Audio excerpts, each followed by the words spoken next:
Good evening, everyone. I'm Lily Langlois, a senior planner with the Planning Department. Today, I'll provide a brief overview of the Market Street Hub project, discuss our recommendations, and I'll conclude with some of our next steps.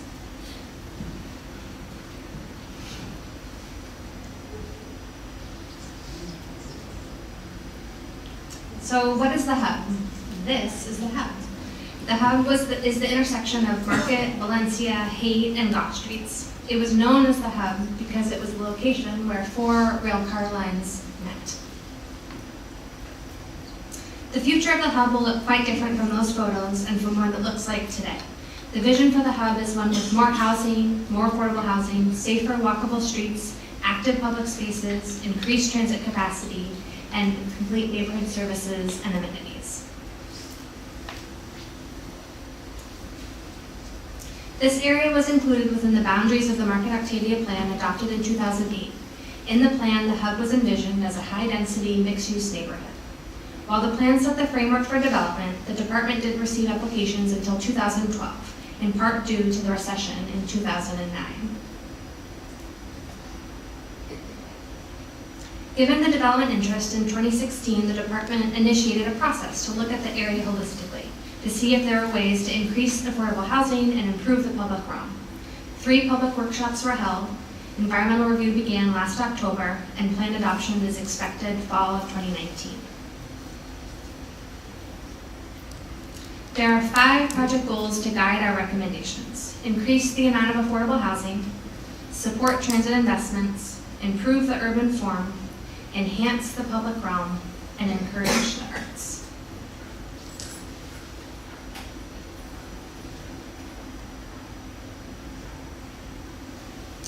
So these 5 project goals will lead to 5 deliverables: land use and policy recommendations, so zoning changes, circulation and transit capacity analysis for Van Ness Station, urban form recommendations, new heights, designs for the public realm, and a public benefit strategy.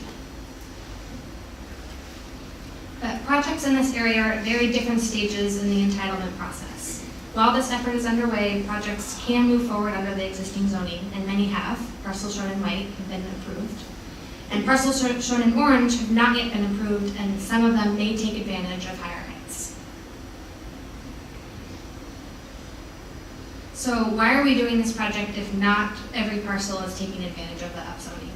Well, upzoning even a few parcels will allow for more housing and more affordable housing.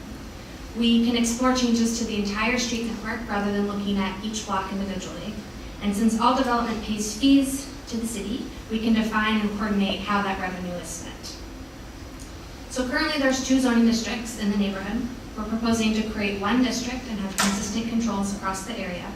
And the new zoning would allow flexibility for non-residential and public uses, less parking, incentives for art uses, and requirements for micro retail. Existing heights are shown on the map on the left. Towers between 250 and 400 are allowed at Market and Van Ness and Mission and South Van Ness today. On the right, we're proposing to raise heights on 18 parcels, shown with orange. Towers between 250 and 690 would be allowed at these 2 major intersections. So 3 principles from the urban design element really informed our height proposal. First, to more graciously fit the hub into the city's skyline, to highlight the hub as the center of activity and of transit, and to taper heights to meet the smaller scale neighborhoods that are adjacent to Market and Van Ness. So in total, with the rezoning, we anticipate that we would generate about 12,000 housing units. That includes what exists today, 2,500 affordable housing units, and 7,000 jobs. Given the changes in land use and the increase in the number of people that will be living here, this is an opportunity to re-envision the public realm, the streets, the alleys, and the open spaces. We have designs for 8 streets and 11 alleys. The designs include improvements to make the streets safer to walk and bike with greening, lighting, and special paving. Here's an example of 12th Street between Market and Mission, currently a very wide street with low traffic volumes. 3 new developments will line the street with ground floor retail and housing above. This design repurposes the roadway to create wider sidewalks with greening and landscaping and special paving to mark the spaces. 5 new open spaces could also be built in coordination with private development. The most significant is Brady Park. This area doesn't have the best track record for successful public spaces, and so it'll be really critical that the fronting land uses are active and that there's a clear steward of these spaces. So new fees come with development, and those can be used to fund infrastructure, housing, childcare. Public benefits have been calculated based on 3 sources: development requirements, impact fees, and a new community facilities district.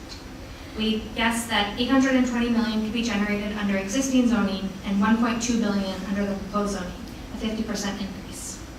Based on these revenue projections, we would be able to fund new housing and affordable housing, the redesign of major streets and alleys, new and enhanced open spaces, childcare, and improvements to transit service and capacity.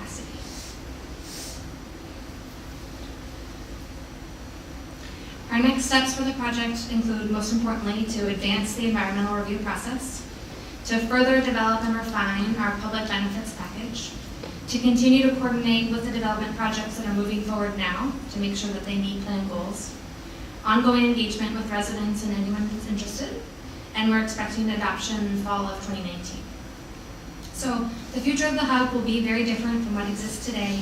This is really an opportunity to take a holistic look at an area to better coordinate public realm improvements and public benefits. And we look forward to hearing your comments and feedback over the next year and a half.